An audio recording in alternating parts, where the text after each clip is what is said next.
I didn't lose sleep because of something violent or loud. I lost sleep because at extreme depth, silence stops being empty, and once it notices you, it doesn't forget. If you're enjoying this story, please like and subscribe. My name is Ethan Walker. At the time of the operation, I was 39 years old and had spent just over 18 years in military service. Most of that time was tied to underwater operations, recovery, and rescue. I wasn't special. I wasn't legendary. I was reliable. That mattered more in my line of work. I had worked joint missions before, coalition operations, shared equipment, mixed command structures. When you're deployed long enough, nationality starts to blur into procedure. The ocean doesn't care where you're from. Pressure doesn't recognize flags. The order came through a secure channel I'd seen maybe twice before in my career. No headline, no explanation. Just coordinates, a staging window, and a list of equipment that immediately raised questions. Some of it was old, not obsolete, but close. Refitted systems, legacy hardware updated just enough to stay operational. That wasn't unheard of, but it was unusual for a mission this sensitive, especially given the location implied by the coordinates. Nobody said Mariana Trench out loud. They didn't have to. In briefing rooms, certain places don't get named. They get circled, pointed at, referred to indirectly. Everyone in that room knew we were being sent to a depth where human presence was rare enough to still be debated in terms of usefulness. Before deployment, one of the civilian engineers made an offhand comment that stuck with me. He said there were no reliable visual records of the specific zone we'd be operating in. Not recent ones, not clear ones. He didn't say it like a warning. He said it like trivia. I remember thinking that was strange. In an age where we map planets light years away, there were still parts of our own ocean we'd never really seen. The support platform was modular, stripped of unnecessary markings. No visible identifiers. It sat on the water like it didn't intend to stay long. Function over comfort. Everything temporary. That first night I didn't sleep well, not because of nerves. I wasn't anxious. I'd slept in worse conditions, under greater threat. This was different. The quiet around the platform wasn't natural. There were no ambient rhythms, no predictable cycles of sound. Just long stretches of nothing, broken by irregular mechanical adjustments that never quite repeated the same way twice. I told myself it was the region. Tectonic zones do strange things to water movement. Pressure shifts travel differently. All explainable. The next morning's briefing was purely technical. No mission story, no emotional framing. Just procedures, thresholds, abort conditions. I was assigned to the descent team. Direct exposure, minimal redundancy, long isolation windows. That assignment came with an unspoken understanding. Once you're down there, your perception is your weakest instrument. Before suiting up, I noticed something small.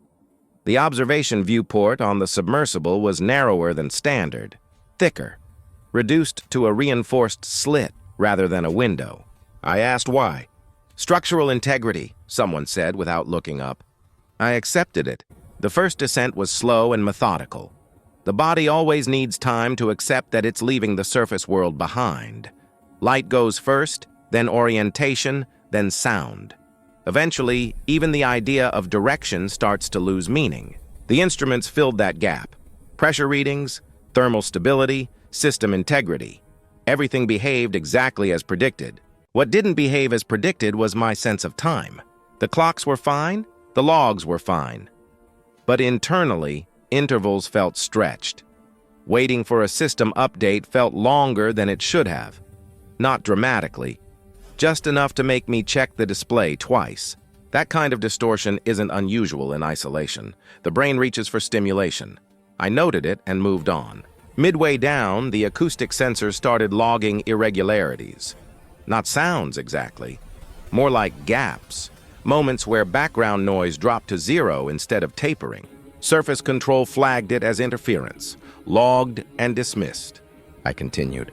As we went deeper, I became aware of something I didn't have a word for at the time.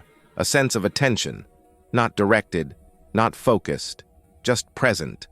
Like the environment itself had shifted from passive to aware. I didn't see anything. I didn't hear anything new, but the feeling was unmistakable and deeply inconvenient. There's no protocol for that. The first thought of aborting crossed my mind there, and I immediately rejected it.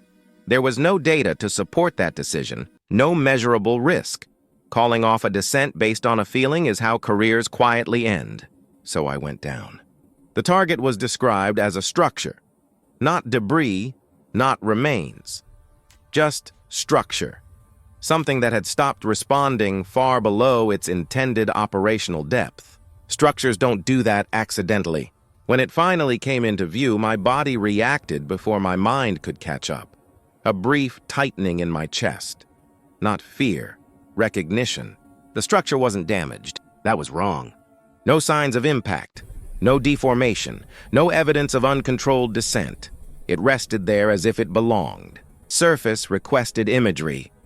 I hesitated longer than necessary before adjusting the submersible's orientation, not because of what I expected to see, but because for the first time, looking felt optional and costly. The transmitted images showed nothing unusual. Dark, inert, partially sedimented. Analysis confirmed it. But my sensors didn't agree. Localized pressure variations appeared around the structure. Not dangerous, just persistent. Like the water immediately surrounding it obeyed slightly different rules. When I moved closer, the silence changed. Not louder, not quieter, it reorganized. My submersible's movement should have produced minor acoustic disturbance. It didn't. The sound didn't echo or disperse. It vanished. That's not how deep water behaves. Surface told me to proceed. I complied. The closer I got, the more distorted the light became. Reflections lagged. Shadows didn't align. It felt like looking through something thicker than water. I extended the mechanical arm and made contact. Nothing happened. And that was worse than a reaction, because the moment I touched it, I felt a subtle internal shift, like something had registered the interaction. I pulled back. Surface confirmed data reception. Everything normal. That word had started to feel useless. On ascent, time compressed. Procedures finished faster than memory could track. When I reached the intermediate depth, I realized I couldn't clearly recall the transition. Back on the platform, I reviewed preliminary logs. There were gaps, not corrupted data, missing segments.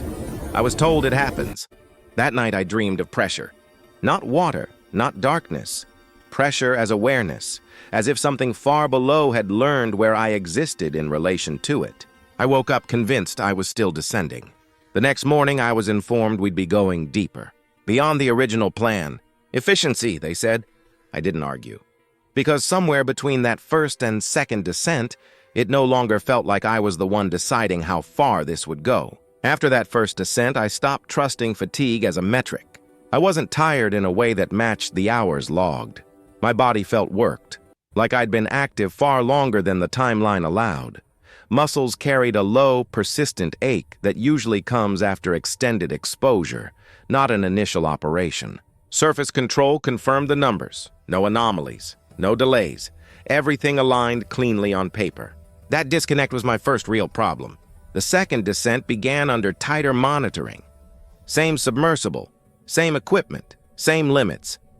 The only difference was that I was paying closer attention to my own internal state, and I didn't like what I was noticing. The silence on the way down wasn't the same as before. Deep ocean silence usually feels continuous, like a constant pressure on the ears and mind. This time it felt segmented, interrupted, as if the absence of sound itself was breaking into uneven intervals. The acoustic sensors picked it up again. Those same sudden drops to absolute zero. No taper, no transition. One moment there was background noise, the next there wasn't. Surface flagged it as sensor instability. I logged it.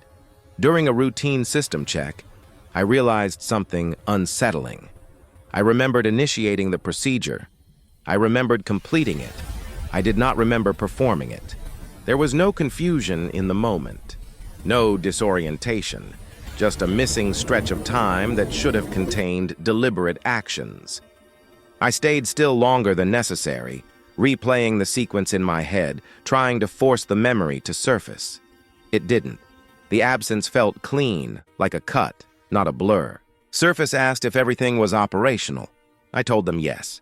And it was.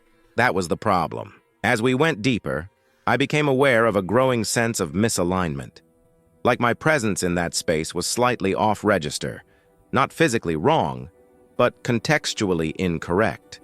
As if the environment had expectations I wasn't meeting. That's the only way I can describe it. On the third descent, we reached the area where the structure should have been resting. The terrain was unremarkable. A shallow depression, gradual slopes. Nothing that explained a complete loss of communication or function.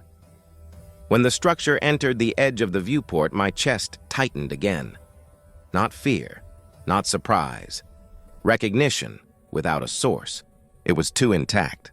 No fractures, no deformation, no evidence of stress failure. It hadn't arrived there violently. It had settled. Surface requested visuals. I hesitated again, long enough to notice the hesitation. That moment stuck with me because it was the first time I felt like observing was optional. The feed showed nothing out of the ordinary. Dark mass, inert profile, partial sediment coverage. Analysis confirmed no visible anomalies. But the sensors told a different story. Localized pressure shifts appeared around the structure. Not dangerous, not escalating, just persistent.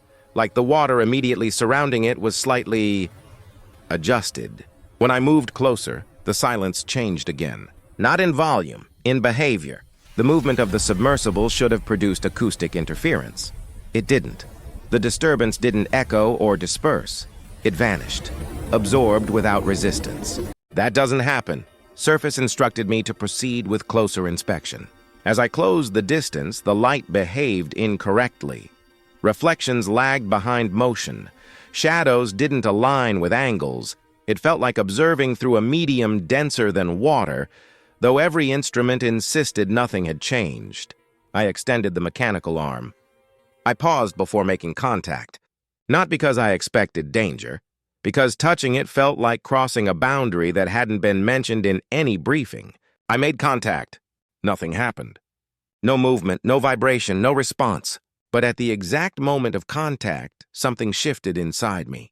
A subtle internal adjustment, like pressure equalizing in a space I hadn't known was sealed.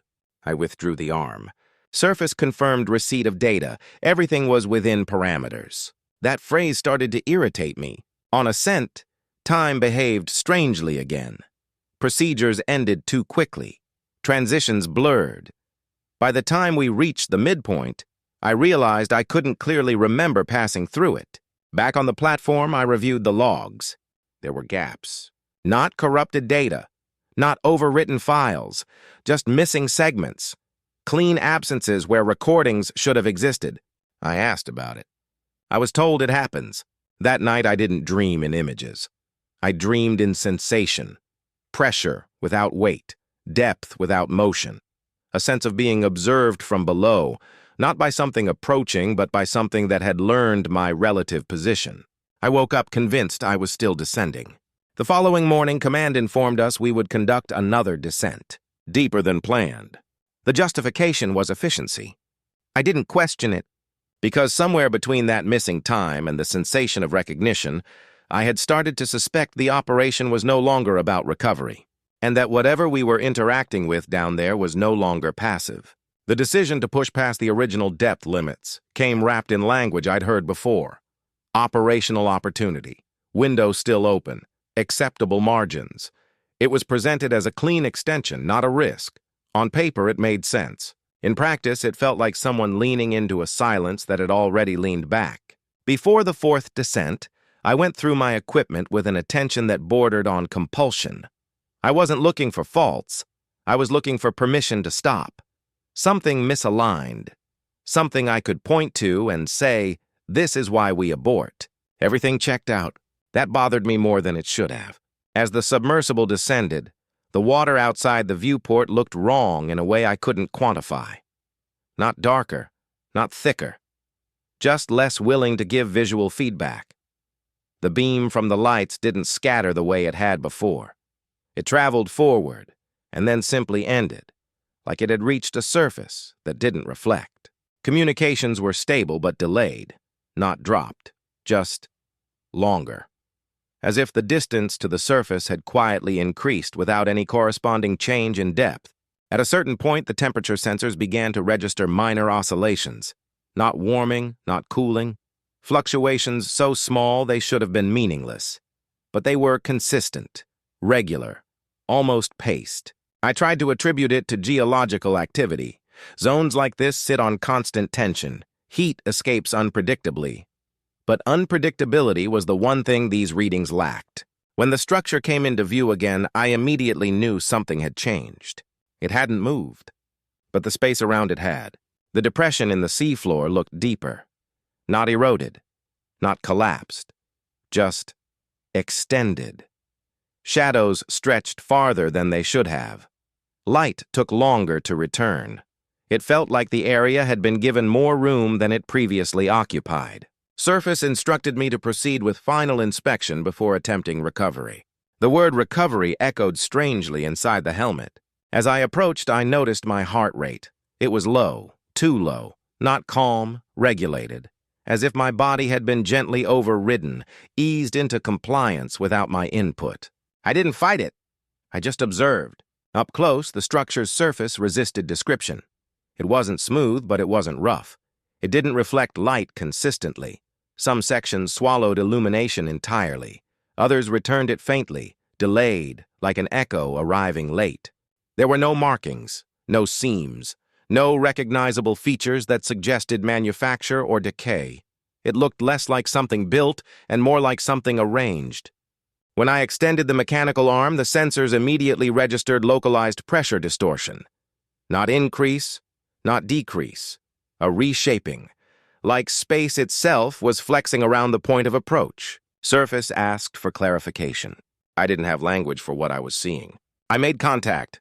Again, there was no visible reaction, no movement, no vibration. But this time, the internal shift was unmistakable. It wasn't recognition. It was adjustment. The pressure inside my head changed, not painfully, but decisively.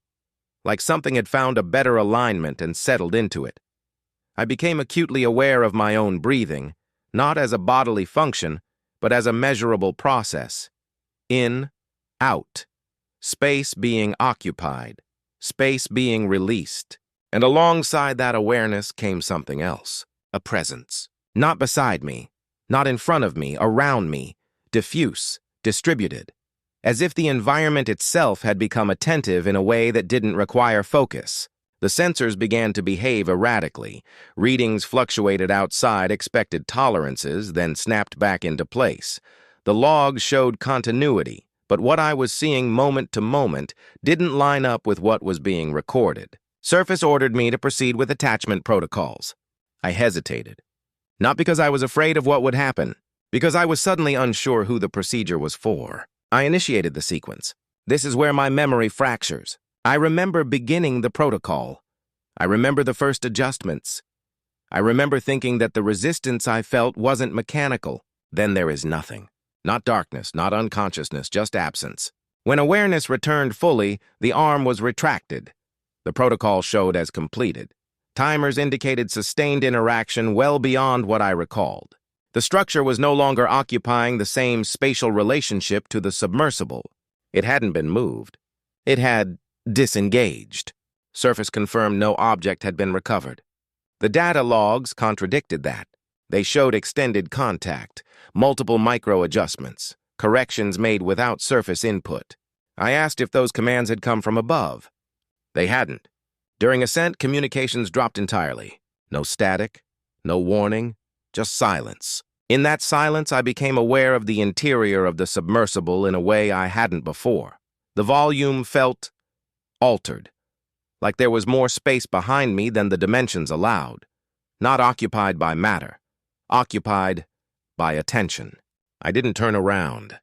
When communications resumed, the voices from the surface sounded thin, not distant in signal strength, distant in relevance, like they were speaking from a context that no longer fully applied. Back on the platform, I underwent medical evaluation immediately. Everything read normal, cognitive function intact, stress indicators elevated but within acceptable parameters. I struggled to recount the sequence of events, not because I was confused, because the order refused to settle. Events overlapped. Moments felt simultaneous that should have been separate. like the mission had folded in on itself around a central point I couldn't access. That night, I didn't sleep. Closing my eyes brought back the same internal pressure, the same sense of alignment, as if something was still calibrating, still refining its understanding of how I occupied space.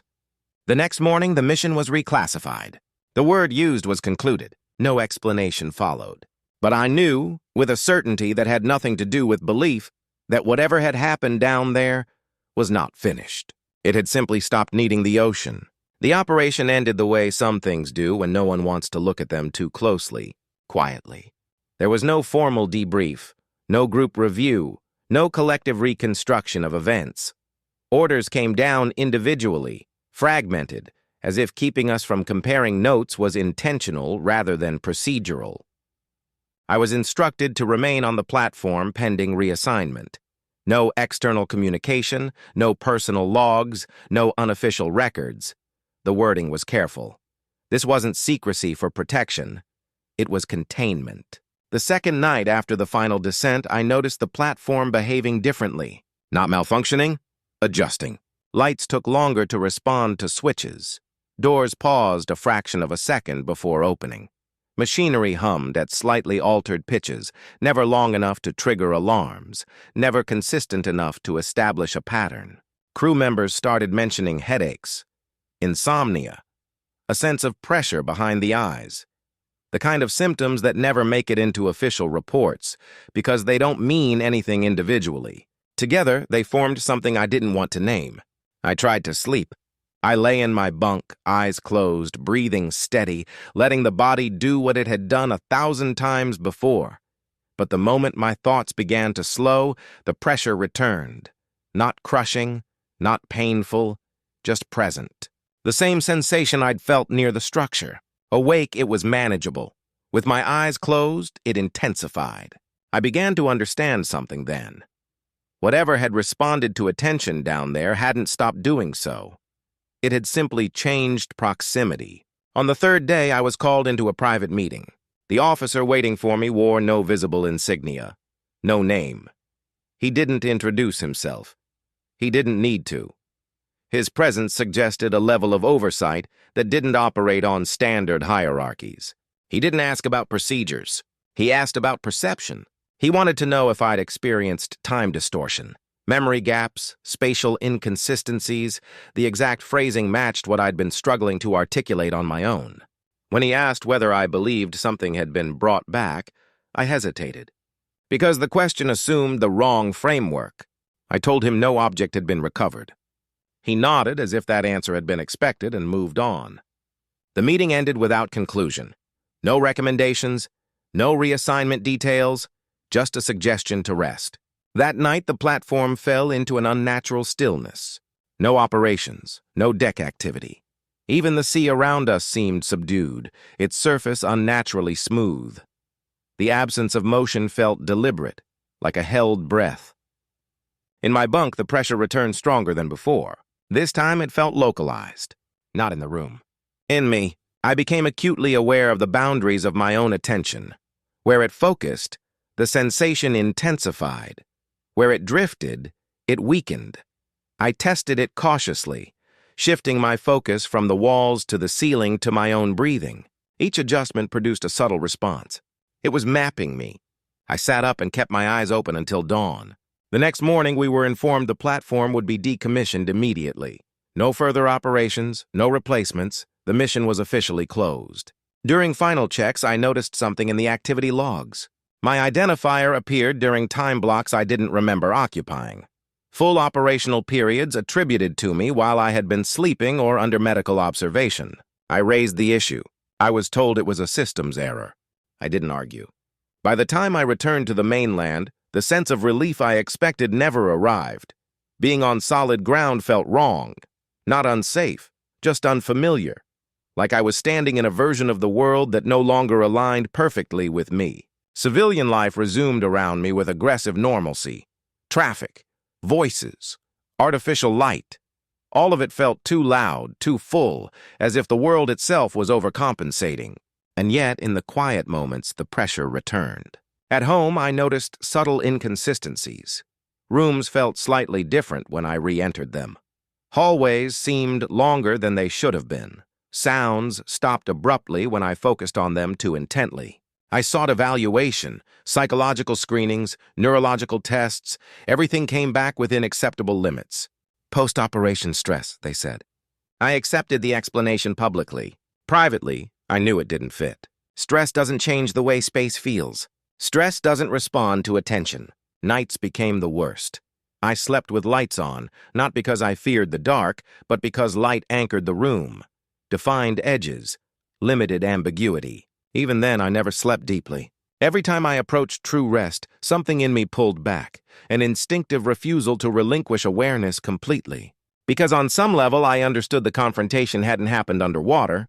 It was happening now, in the space between attention and rest. It took me a long time to understand that what followed the mission wasn't deterioration. It was calibration.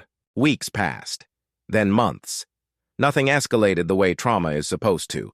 There were no panic attacks, no hallucinations, no breakdowns dramatic enough to justify intervention. What I experienced instead was a steady, deliberate adjustment, like something fine-tuning itself through repeated exposure. I was reassigned to administrative duties, desk work, predictable schedules, controlled environments.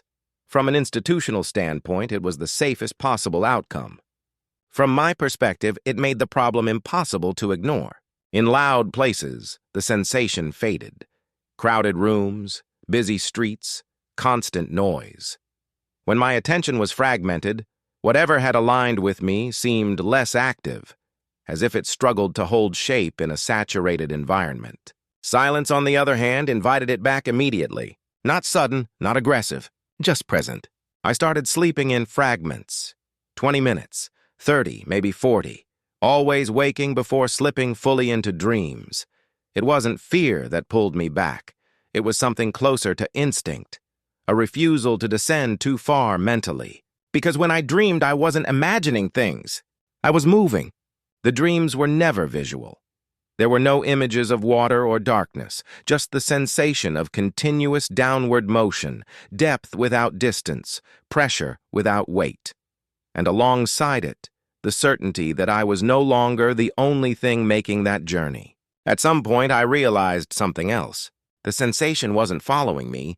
It wasn't attached to places or objects. It was tied to where I stopped paying attention. One night, months after the operation, I woke up with a clarity that felt colder than fear. The pressure was no longer diffuse. It was focused. I opened my eyes and felt the same internal shift I'd felt when the mechanical arm made contact at depth. That subtle reorientation, like something settling into a better position. The room looked normal. The lamp cast familiar shadows. The air felt still, but the space felt occupied in a way that had nothing to do with matter. Not beside me. Not watching me. Aligned with me. I stood up slowly, every movement deliberate. I didn't rush. Whatever was happening responded best when I stayed calm, when I treated awareness like a controlled resource instead of a reflex. In the bathroom mirror, I studied my reflection for signs of change. There were none. And that was when it finally clicked. The mistake we made wasn't assuming the ocean was empty. It was assuming that depth was a location. Down there, depth isn't a place you go. It's a condition you enter. A state where observation and presence overlap, where attention itself has structure. Where something can exist without occupying mass, as long as it has something to align with. We didn't bring anything back in the physical sense. We established a reference point. Something at extreme depth learned how a human mind occupies space, how awareness creates boundaries, how focus shapes environment. And once that understanding exists, distance stops mattering. That's why I can't sleep anymore. Sleep requires surrender. It requires letting attention dissolve completely, and on some level I don't fully control anymore. I know that if I let go for too long, something else will finish the descent. Not into me, through me. So I stay tired. I stay aware. I live in the shallow end of consciousness on purpose. Doctors call it hypervigilance, a leftover survival response. Maybe they're right. But sometimes, right before dawn, when exhaustion finally blurs the edges of my focus, I feel that familiar pressure again. Patient. Precise.